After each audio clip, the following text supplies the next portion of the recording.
Здравейте, приятели! Днес ще ви покажа как приготвям плънката за пълнен шаран, който правим за курбана всяка година на Димитров ден. Тук съм си приготвила лук, бяло вино, което използвам после, за да ми омекне лука и да получи по-добър вкус, орехи, ориз и любимите ни подправки. Сега ще загрея олиото и ще започна да запържвам лук. Сложих лука да се запържва и посолих леко, като след това естествено ще опитвам, като добавям останалите продукти и ако има нужда ще слагам още сол до вкуса, който на нас ни харесва. Ще запържа лука до прозрачност и след това ще сипя бялото вино, леко да се задуши. Добавям и бялото вино, след което ще разбъркам и ще изчакам да се изпари течността.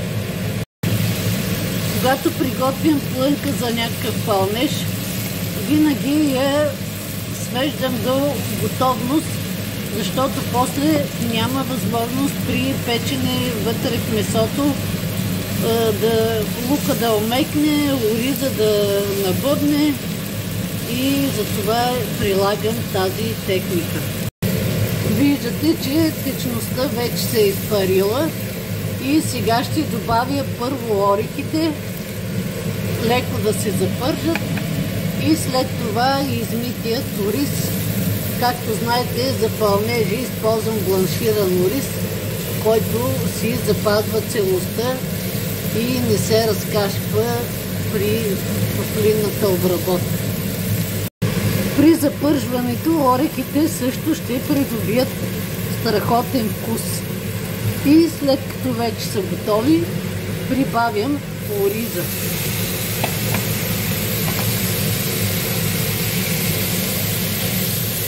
Малко да се запържи и ще разредя с необходимото количество вода. Преди да добавя водата, слагам и червения пипер малко да се запържи и също да си получи хубав вкус. Ето това се получава. Намалих котлона на 6-та степен от 9-та. Откусих с сухите подправки, като използвах сух джоджен, понеже нямам пресен. Така са ни учили в училище, че сухите подправки се слагат по време на готвене, а пресните подправки се слагат в края, когато ястието вече е готово. Опитах на сол, да откусих още малко и сега ще изчакам ориза да набъбне до степента, която искам. Оризът постепенно набъбва и добавих още малко вода, защото аз го приготвям на око, но за вас ще напиша точните пропорции. Оризът ми е почти готов, има още малко течност за усвояване и сега мога спокойно да изключа котлона, като докато изстива тази течност ще си поеме в ориза. Това е крайният резултат на нашата невероятна плънка, която вкусих с свеж мегданоз и дивисил, който си замразявам в фризера и винаги имам под ръка. Уха е невероятно и сега ще изчакам да се охлади, за да прибера в хладилника и на другия ден ще я използвам, за да напълна нашата риба. Това е нашият шаран, който ще използваме за курбана, като предварително съм измила много добре, изчистила съм хрилете и съм посолила, като съм оставила да престои в хладилника едно денонощие, за да може да си поеме и да се овкуси самото месо на рибата. И плънката, която приготвих, сега ще напълня и ще зашия хубаво. Виждате как плънката, след като е престояла на студено, не се разпилява и ми е много по-лесно да напълня рибата. Операцията мина успешно, като с плънката напълних и харилете. Останалата я разпределих около рибата и сложих един дафинов лист за аромат при задушаването. Налях съвсем малко вода, колкото да покрия плънката, и сега ще покрия хубаво с фолио и ще сложа да задуша 40 минути в фурната на 180 градуса, а след това ще отстраня фолиото и ще запеча отгоре.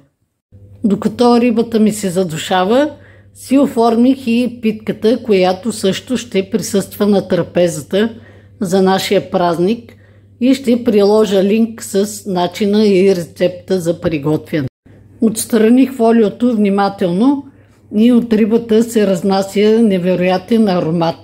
Сега ще включа само на горно печене, за да може да си получи хрупкава коричка. Виждате, че плънката около рибата се е запазила стегната и не се е разкашкала. И нашата питка вече е готова и се вижда как се получи много пухкава и невероятна. Намазах я с масълце и сега ще подредя нашата трапеза.